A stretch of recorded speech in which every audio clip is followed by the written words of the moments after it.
नमस्कार विद्यार्थी मित्रांनो, मी अभिलाष बराडे ऑनएस अकॅडमीच्या युट्यूब चॅनलवर पुन्हा तुम्हाला सगळ्यांचे हार्दिक स्वागत करतोय. विद्यार्थी मित्रांनो, महाराष्ट्र लोकसेवा आयोगानं काल 2 नोटिफिकेशन तिथं रात्री जाहीर केले आणि या 2 महत्त्वपूर्ण नोटिफिकेशनच्या माध्यमातून त्यांनी परीक्षा व्यवस्थेमध्ये 3 महत्त्वपूर्ण बदल करण्याचं ठरवलेलं आहे. आणि हे जे 3 बदल आहे हे आतापर्यंतचे सर्वात मोठे बदल असं याला म्हटल्या जाऊ शकतं. तर विद्यार्थी मित्रांनो, नेमकं हे समजून घेणं आवश्यक आहे की हे 3 बदल कोणते आहे, कोणत्या परीक्षेसंदर्भात आहे आणि याचे आपल्यावर कसे परिणाम होणार आहे, म्हणजे स्पर्धा परीक्षा करणाऱ्या विद्यार्थ्यांवर पॉझिटिव्ह होणार आहे की निगेटिव्ह परिणाम होणार आहे हे देखील समजून घेणं आवश्यक आहे.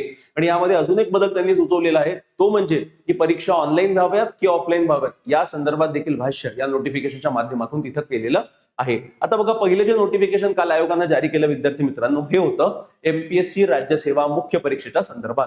ठीक आहे. आता 2027 पासून एमपीएससी राज्यसेवेच्या मुख्य परीक्षेमध्ये जो वैकल्पिक विषय असायचा तो वैकल्पिक विषय आता तिथं असणार नाही आहे. हे लक्षात ठेवा. म्हणजे जर तुम्ही 2027 चा प्लॅन करत असाल तर तुम्हाला आता वैकल्पिक विषय तिथे अभ्यासायचा नाही आहे. ठीक आहे. म्हणजे तो विषय तिथं वगळण्याचा निर्णय त्यांनी घेतलेला आहे आणि याचं कारण मीमांसा देखील आयोगानं दिलेली आहे. म्हणजे आता ऍक्च्युली जे पहिले आपले 9 पेपर व्हायचे मुख्य परीक्षेमध्ये ते आता फक्त किती होणार आहे, 7 पेपर तिथं होणार आहे. त्यामध्ये वैकल्पिक विषयाचे जे 2 पेपर व्हायचे ते आता तिथं काढून टाकण्यात आलेले आहे. तर आता हा नेमका जो बदल आहे, हा नेमका बदल फक्त नागरिक सेवेतच करण्यात आलेला आहे. बाकी इतर कोणत्याही मुख्य परीक्षेच्या सिलेबसमध्ये किंवा पॅटर्नमध्ये तिथं बदल केलेला नाहीये. तर हे थोडक्यात समजून घेणं आवश्यक आहे. आता याच्यामध्ये बघा, त्यांनी काय केलेलं आहे की सरळ विषय जो आहे सन 2027 पासून राज्यसेवा मुख्य परीक्षेतील वैकल्पिक विषय वगळण्याबाबत आणि आयोगाने इथं कारण देखील दिलेलं आहे. आणि बेसिकली जर बघायला गेलं तर हे कारण जे आहे ते जस्टिफायबल आहे, म्हणजे याच्यात काही चुकीचं नाहीये. त्यांनी म्हटलेलं आहे की देशातील तामिळनाडू, तेलंगणा, मध्य प्रदेश, गुजरात, राजस्थान, पंजाब, हरियाणा, उत्तर प्रदेश, बिहार इत्यादी लोकसेवा आयोगाने त्यांच्या राज्यसेवा मुख्य परीक्षा पद्धतीमधून वैकल्पिक किंवा ऐच्छिक विषय वगळले असून त्याऐवजी अधिक एक समान व प्रमाणित मूल्यमापन पद्धतीचा अवलंब केलेला आहे. म्हणजे सगळ्यांना कॉमन प्लॅटफॉर्मवर आणण्यासाठी काय केलेलं आहे, आयोगानं हा वैकल्पिक विषय काढलेला आहे. कारण या वैकल्पिक विषयाच्या माध्यमातून काय व्हायचं, जर कोणता एखादा वैकल्पिक विषयाचा सिलेबस कमी राहिला आणि त्याच्यात जर मार्क चांगले मिळाले तर त्या विद्यार्थ्याला ऍडव्हान्टेज मिळायचा. पण जर एखादा वैकल्पिक विषय खूपच जास्त कठीण आला तर त्या विद्यार्थ्यांचं नुकसान व्हायचं. म्हणून लेवल प्लेइंग फील्ड जी असायला पाहिजे परीक्षेमध्ये ती तिथे व्हायची नाही. म्हणून आयोगानं काय केलेलं आहे की बाकीच्या ज्या लोकसेवा आयोग आहे त्यांच्या आधारावरच हा वैकल्पिक विषय तिथं काढण्याचं ठरवलेलं आहे. म्हणजे आता फक्त जीएसचे 4 पेपर होणार, निबंधाचा 1 पेपर होईल, 2 भाषेचे पेपर होईल. अशा प्रकारचं स्ट्रक्चर आता राज्यसेवा मुख्य परीक्षेचा विद्यार्थी मित्रांनो तिथं असणार आहे. ठीक आहे. त्याच धर्तीवर सर्व बाबींचा साकल्याने विचार करून महाराष्ट्र लोकसेवा आयोगाने महाराष्ट्र नागरी सेवा राजपत्रित गट अ व गट ब अंतर्गत राज्यसेवा मुख्य परीक्षेतून वैकल्पिक विषय वगळण्याचा निर्णय घेतलेला आहे. फार महत्वपूर्ण अपडेट आहे विद्यार्थी मित्रांनो. म्हणजे जर तुम्ही 2027 ला प्लॅन करत असाल एमपीएससी राज्यसेवेसाठी तर तुम्ही निश्चितच आता तुम्हाला वैकल्पिक विषयाचं तिथं टेन्शन येणार नाही. त्याचा अभ्यास तुम्हाला आता करावा लागणार नाही. तुम्हाला जे जनरल स्टडीजचा जो अभ्यास आपण करत आलेलो आहे तोच तुम्हाला इथं कंटिन्यू ठेवणं आवश्यक आहे. ठीक आहे. त्यानंतर बघा, आता परीक्षेचं रचना कशी असणार आहे मुख्य परीक्षेची. तर पहिले बघा, आधी जे होतं सध्याची राज्यसेवा मुख्य परीक्षा योजना म्हणजे जी आता 2026 मध्ये जो मुख्य परीक्षेचा पेपर होणार आहे त्याची रचना कशी आहे, त्याच्यामध्ये एकूण मुख्य परीक्षेमध्ये 9 पेपर व्हायचे. त्यामध्ये भाषेचे 2 पेपर, जीएसचे 4 पेपर, निबंधाचा 1 पेपर आणि वैकल्पिक विषयाचे 2 पेपर. ठीक आहे. अशा पद्धतीनं पेपर पॅटर्न होता आणि एकूण 1750 मार्क तिथे मुख्य परीक्षेला होते आणि इंटरव्ह्यू 275, म्हणजे एकूण बेरीज व्हायची 2025. पण आता म्हणजे 2027 पासून म्हणजे पुढच्या वर्षीपासून वैकल्पिक विषय याच्यातनं बाद करण्यात आलेला आहे, त्याला काढण्यात आलेला आहे. म्हणजे एकूण जे पेपर आहे ते 7 पेपर उरलेले आहे. ठीक आहे. आता या 7 मध्ये 2 भाषेचे पेपर, 1 निबंधाचा आणि 4 जीएसचे पेपर. म्हणजे एकूण जे गुण आहे ते आहे 1250 मार्क. आणि यामध्ये जर तुम्ही इंटरव्ह्यू मुलाखतीचे गुण ऍड केले तर 275, म्हणजे 1250 आणि 275 एकूण होईल 1525. म्हणजे 1525 पैकी तुमचा कट ऑफ लागेल आणि जो विद्यार्थी कट ऑफ क्लिअर करेल त्याला इंटरव्ह्यू साठी कॉल येणार आहे. म्हणजे एकंदरीत बघा, आता जीएसचा अभ्यास सगळेच विद्यार्थी करतात, निबंध सगळ्यांनाच लिहायचा आहे, भाषेचे पेपर सगळ्यांनाच द्यायचे. म्हणजे काय, तर लेवल प्लेइंग फील्ड ऑलरेडी इथे सेट होते. पण इथे काय व्हायचं, इथे या 2 पेपरमुळे म्हणजे वैकल्पिक विषयाच्या पेपरमुळे काय व्हायचं, कोणता पेपर सोपा यायचा, कोणता पेपर कठीण यायचा. सोपा आला तर त्या विद्यार्थ्यांना फायदा व्हायचा, ज्या विद्यार्थ्यांचा पेपर कठीण आला त्यांना तिथं मार्क कमी पडायचे. म्हणजे इथे लेवल प्लेइंग फील्ड नव्हती. म्हणून आयोगाने निर्णय घेतलेला आहे की वैकल्पिक विषय आता पुढच्या वर्षीपासून तिथे या मुख्य परीक्षेमध्ये तिथं नसणार आहे. आता हे बदल जे आहे, म्हणजे वैकल्पिक विषय काय सर सगळ्या सब्जेक्ट म्हणून सगळ्या पेपरच्या मुख्य परीक्षेतून काढण्यात आलेली आहे का, याचं उत्तर नाही आहे. फक्त जे नागरिक सेवा राजपत्रित गट अ गट ब मधून फक्त वैकल्पिक विषय वगळण्यात आलेला आहे, पण बाकीचे जे पेपर आहे महाराष्ट्राच्या नागरिक सेवेतील महाराष्ट्र वन सेवा मुख्य परीक्षेकरिता वैकल्पिक विषयांची तरतूद पूर्वीप्रमाणेच लागू राहील. फार महत्वपूर्ण आहे. जर तुम्ही फॉरेस्टचा अभ्यास करत असाल तर जसं आधी तुम्हाला ऑप्शनल सब्जेक्टचा अभ्यास करावा लागायचा तसं आताही देखील करावं लागणार आहे. म्हणजे हा जो बदल आहे वैकल्पिक विषय काढण्याचा, हा बदल फक्त एमपीएससी राज्यसेवा जी राजपत्रित गट गट बच आहे त्यालाच लागू केलेला आहे. आणि तसेच महाराष्ट्र स्थापत्य यांत्रिकी विद्युत अभियांत्रिकी सेवा मुख्य परीक्षा, महाराष्ट्र कृषी सेवा मुख्य परीक्षा, अन्न व औषध प्रशासकीय सेवा मुख्य परीक्षा, महाराष्ट्र पशुवैद्यकीय सेवा मुख्य परीक्षा आणि निरीक्षक वैधमापन शास्त्र मुख्य परीक्षा या सर्व परीक्षा प्रचलित योजनेनुसार घेण्यात येतील. त्यामध्ये कोणतेही बदल करण्यात आलेले नाही. फार महत्वपूर्ण आहे. म्हणजे जर तुम्ही फॉरेस्टचा अभ्यास करत असाल तर तुमच्यासाठी वैकल्पिक विषय तुम्हाला अभ्यासाचाच आहे आणि बाकीच्या ज्या इतर मुख्य परीक्षा आहेत त्या सगळ्या मुख्य परीक्षेचा सिलेबस पॅटर्न सेम ठेवण्यात आलेला आहे. म्हणजे हा जो बदल आहे वैकल्पिक विषय काढण्याचा, हा बदल फक्त आणि फक्त एमपीएससी राज्यसेवा ज्या राजपत्रित असतात गट अ आणि गट ब त्याच्यामध्येच हा बदल तिथं करण्याचं आयोगानं ठरवलेला आहे. तर हा सर्वात महत्वपूर्ण पहिला बदल तुम्हाला माहित असणं अपेक्षित आहे. आता दुसरा जो बदल आहे विद्यार्थी मित्रांनो, तो दुसरी नोटिफिकेशनच्या द्वारे त्यांनी तिथं जाहीर केलेला आहे. आता हा जो बदल आहे या दुसऱ्या प्रसिद्धी पत्रकाद्वारे कालच तिथं जाहीर करण्यात आला. आता हा बदल नेमका काय तर बघा, इथं विषय दिलेला आहे महाराष्ट्र नागरिक सेवा राजपत्रित गट अ आणि गट ब संयुक्त पूर्व परीक्षा, महाराष्ट्र गट ब अराजपत्रित सेवा पूर्व परीक्षा ज्याला आपण कंबाईनची परीक्षा म्हणतो, आणि महाराष्ट्र गट क सेवा पूर्व परीक्षा या वर्षातून 2 किंवा अधिक वेळा घेण्याबाबत फार महत्वपूर्ण आहे. म्हणजे काय तर आता तुमच्या ज्या पूर्व परीक्षा होणार आहे, मग ती राज्यसेवेची असू द्या, कंबाईनची असू द्या, गट क ची असू द्या, या पूर्व परीक्षा तुमच्या वर्षातून 2 किंवा 2 पेक्षा जास्त वेळा तिथं घेण्यात येणार आहे. हे तुम्ही नमूद करायला पाहिजे. बरं ठीक आहे. आता याच्यामध्ये काय म्हटलेलं आहे हे थोडक्यात आपण समजून घेऊया. ठीक आहे. तर महाराष्ट्र, जसं मी तुम्हाला सांगितलं, राज्यसेवेची पूर्व परीक्षा असू द्या, कंबाईनची पूर्व परीक्षा असू द्या किंवा गट क ची पूर्व परीक्षा असू द्या, या आतापर्यंत वर्षातनं एकदाच व्हायच्या. आणि एकदा झाल्यामुळे काय व्हायचं की वर्षातनं विद्यार्थी एकदा पेपर द्यायचा, ज्यांची परीक्षा निघाली ते मुख्याला अपियर व्हायचे, पण ज्यांची परीक्षा नाही निघायची ते विद्यार्थी काय करायचे तर ते विद्यार्थी परत 1 वर्ष वाट बघायचे. म्हणून आयोगानं ठरवलेलं आहे की विद्यार्थ्यांचं नुकसान नाही व्हावं म्हणून एमपीएससीच्या ज्या पूर्व परीक्षा आहेत त्या आता वर्षातनं 2 किंवा 2 पेक्षा जास्त वेळा तिथं कंडक्ट करण्यात येणार आहे. तर याचा अर्थ असा नाही की फक्त पूर्व परीक्षाच 2 किंवा 2 पेक्षा जास्त वेळा होणार आहे, पण मुख्य परीक्षा ही वर्षात फक्त एकच वेळा घेण्यात येणार आहे. हे लक्षात ठेवा. म्हणजे हा जो चेंज आहे की परीक्षा 2 किंवा 2 पेक्षा जास्त वेळा घेण्यात येणार आहे, हा चेंज फक्त पूर्व परीक्षेला लागू होतो. आणि कोणत्या परीक्षेला तर राजपत्रित गट ब म्हणजे राज्यसेवा मुख्य परीक्षा जी पूर्व परीक्षा जी आहे ती महाराष्ट्र गट ब राजपत्रित सेवा आणि महाराष्ट्र गट क सेवा पूर्व परीक्षा या 3 परीक्षांना तिथं लागू होणार आहे. ठीक आहे. तर याच्यामध्ये त्यांनी कारण देखील दिली आहे. सद्यस्थितीत महाराष्ट्र राज्य नागरिक सेवा राजपत्रित गट अ गट ब संयुक्त पूर्व परीक्षा, महाराष्ट्र गट ब राजपत्रित सेवा पूर्व परीक्षा आणि महाराष्ट्र गट क सेवा पूर्व परीक्षा या 3ही परीक्षा वर्षातून केवळ एकदा होतात. पूर्व परीक्षेला उपस्थित राहणाऱ्या या उमेदवारांपैकी बहुतांश उमेदवार मुख्य परीक्षेकरिता पात्र ठरत नाही. तथापि सदर उमेदवार सातत्याने आयोगाच्या उपरोक्त परीक्षांची तयारी करतात. उपरोक्त 3ही परीक्षा वर्षातून एकदाच येत असल्यामुळे उमेदवारांना येणारा अनावश्यक ताण कमी करण्यासाठी आणि उमेदवारांना अधिकच्या संधी उपलब्ध करून देण्याकरिता महाराष्ट्र राज्य नागरिक सेवा राजपत्रित गट अ आणि गट ब संयुक्त पूर्व परीक्षा, गट ब राजपत्रित सेवा पूर्व परीक्षा आणि गट क सेवा पूर्व परीक्षा या 3ही परीक्षा वर्षातून 2 किंवा अधिक वेळा घेण्याचा आयोगाने निर्णय घेतलेला आहे. आमूलाग्र निर्णय आहे आणि खूप महत्वपूर्ण निर्णय. याचा फायदा जास्तीत जास्त विद्यार्थ्यांना तिथं होऊ शकतो. ठीक आहे. तर हे महत्वपूर्ण अपडेट. याच्यानंतर तिसरा जो निर्णय या प्रसिद्धी पत्रकातून आयोगानं जारी केलेला आहे तो काय तर याच्यानंतर म्हणजे 2027 पासून ज्या पूर्व परीक्षा आता होणार आहे त्या कशा स्वरूपात होणार आहे, सीबीटी म्हणजे कम्प्युटर बेस्ड टेस्ट तिथं आता कंडक्ट करण्यात येणार आहे. म्हणजे 3ही परीक्षा ज्या पूर्व परीक्षा आहेत त्या आता कम्प्युटरच्या माध्यमातून होणार आहे. उपरोक्त 3ही पूर्व परीक्षा संगणक प्रणालीवर आधारित ज्याला कम्प्युटर बेस्ड टेस्ट म्हणतात घेण्यात येतील. त्याचप्रमाणे जर या परीक्षा एकापेक्षा अधिक सत्रामध्ये घेणे आवश्यक असल्या, जसं बँकेची परीक्षा होते, एसएससीची परीक्षा होती, यामध्ये काय होतं की पहिल्या स्लॉटमध्ये काही विद्यार्थ्यांना बोलवलं जातं, दुसऱ्या स्लॉटमध्ये दुसरे विद्यार्थी येतात. म्हणजे अशा पद्धतीनं या परीक्षा आता घेण्यात येतील. आणि मग जे गुण आहे विद्यार्थ्यांना जे मार्क दिले जातील ते त्यांना नॉर्मलायझेशनच्या द्वारे तिथं करण्यात येणार आहे.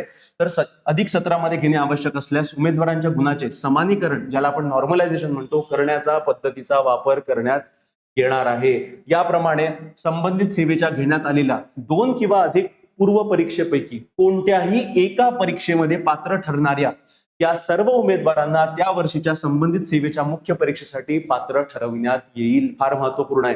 ठीक आहे. तर काय म्हटलेलं आहे की जर तुम्ही 2 किंवा 2 पेक्षा जास्त वेळा जर पूर्व परीक्षा झाली आणि त्यात कदाचित 3 वेळा झाली, तर त्या 3 पैकी जर तुम्ही एकाही पूर्व परीक्षेत पास झाले असाल तर त्या वर्षीची मुख्य परीक्षा देण्यासाठी तुम्ही एलिजिबल आहात.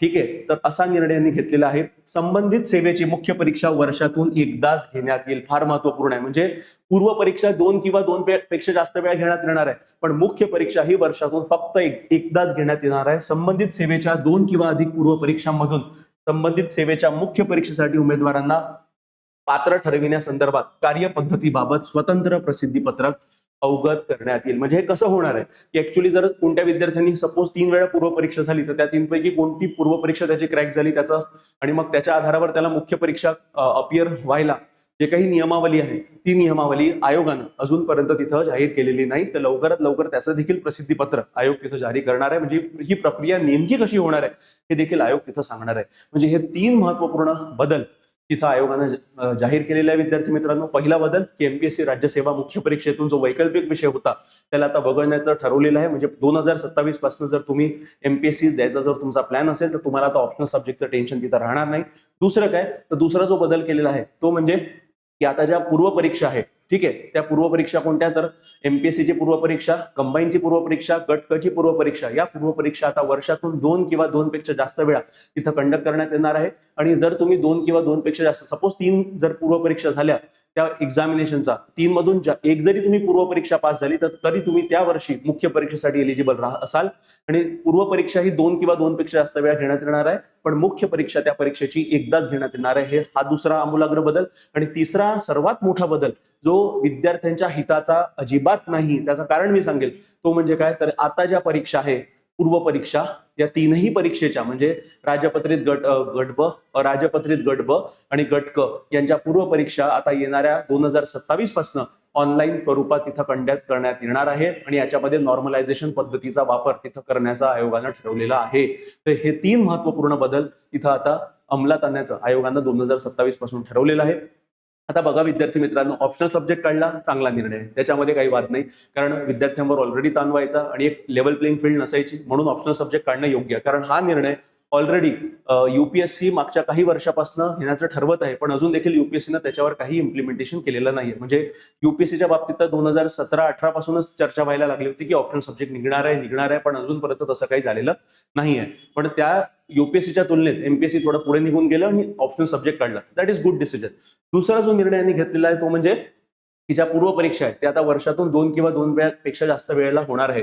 आता हा जो निर्णय विद्यार्थी मित्रांनो, एकंदरीत आपण म्हणू शकतो की हा विद्यार्थ्यांच्या फेवरचा आहे, पण अगेन ही प्रक्रिया कशी होणार आहे, म्हणजे पारदर्शक असली पाहिजे, त्यावर सर्वात मोठा प्रश्नचिन्ह राहील. की आता जर आयोगानं जर पारदर्शकता तिथं राबवली आणि पारदर्शकतेच्या माध्यमातून या सगळ्या गोष्टी केल्या तर तिथं विद्यार्थ्यांमध्ये विश्वास बहाली होईल आणि या निर्णयाचा फायदा विद्यार्थ्यांना होऊ शकतो. पण इम्प्लिमेंटेशन मॅटर्स. आणि तिसरा आणि सर्वात कॉन्ट्रोवर्शियल निर्णय की ज्याच्या विरोधात जास्त करून विद्यार्थी तिथं आक्रमक आहेत तो म्हणजे काय, तर आता ज्या पूर्व परीक्षा आहेत त्या पूर्व परीक्षा ऑनलाईन स्वरूपात होणार आहे, म्हणजे कम्प्युटर बेस्ड टेस्ट होणार आहे.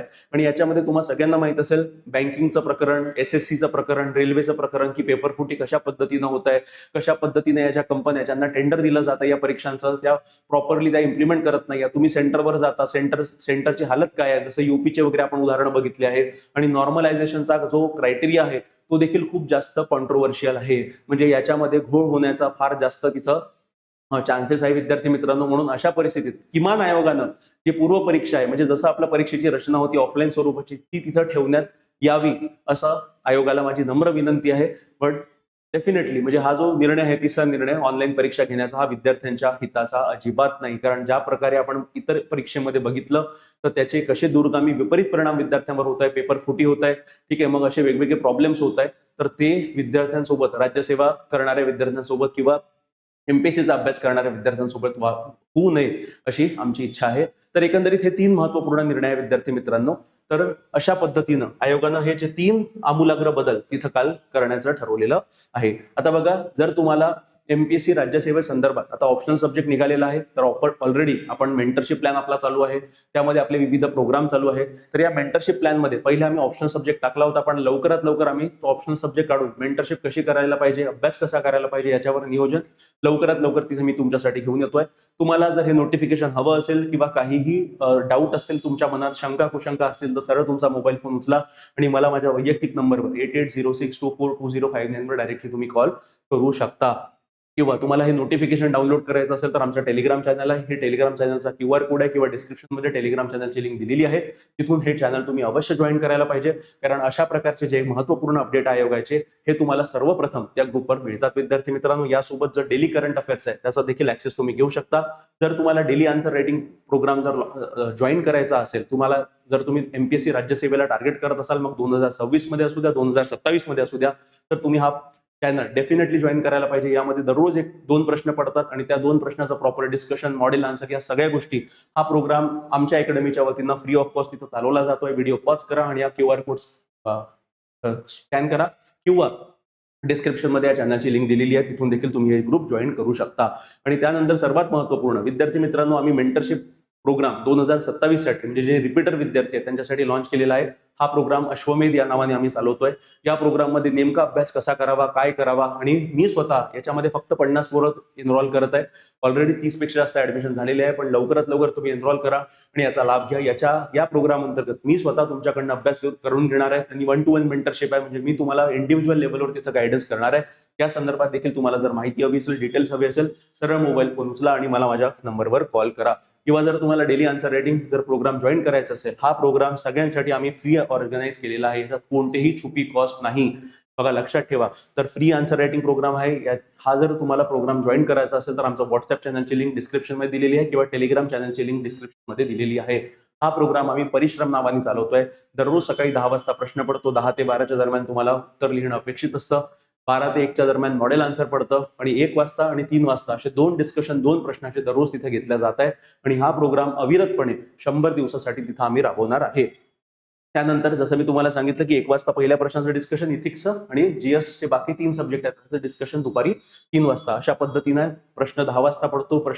प्रश्न पडल्यानंतर तुम्हाला प्रश्न लिहायचा आहे, त्याला स्कॅन करून PDF फॉर्मॅटमध्ये अपलोड करायचा आहे आणि त्यानंतर आम्ही मॉडेल आन्सर टाकू आणि मॉडेल आन्सर नंतर तिथं डिस्कशन होणार आहे. तर हा प्रोग्राम जॉईन करायचा असेल, मला तरी वाटतं की जे 26ला टार्गेट करत असेल किंवा 27ला टार्गेट करत असेल त्यांनी अवश्य हा डेली आन्सर रायटिंगचा प्रोग्राम जॉईन केलाच पाहिजे. कारण राज्यसेवेच्या आता परीक्षेच्या पॅटर्नमध्ये उत्तर लिखाणाचं महत्व खूप जास्त वाढलेलं आहे विद्यार्थी मित्रांनो. कारण आता ऑप्शनल सब्जेक्ट काढलेला आहे. ऑप्शनल सब्जेक्ट काढला असल्यामुळे सगळ्यांसाठी लेवल प्लेइंग फील्ड आहे. म्हणजे आता इथं खरी कॉम्पिटिशन, जो विद्यार्थी चांगलं उत्तर लिहिल त्याच्यामध्ये असणार आहे. म्हणून चांगलं उत्तर लिहायसाठी, प्रॅक्टिस करायसाठी हा प्रोग्राम तुम्ही अवश्य जॉईन केला पाहिजे. या व्यतिरिक्त जर तुम्हाला इथिक्स बॅच संदर्भात जर काही माहिती हवी असेल किंवा इथिक्स बॅच जॉईन करायची असेल तर निलेश सर ही बॅच कंडक्ट करत आहे. मराठी आणि इंग्रजी या दोन्ही माध्यमातून तिथे बॅच अवेलेबल आहे आणि या बॅच अंतर्गत आम्ही आन्सर रायटिंग, नोट्स या सगळ्या गोष्टी प्रोव्हाइड करतोय.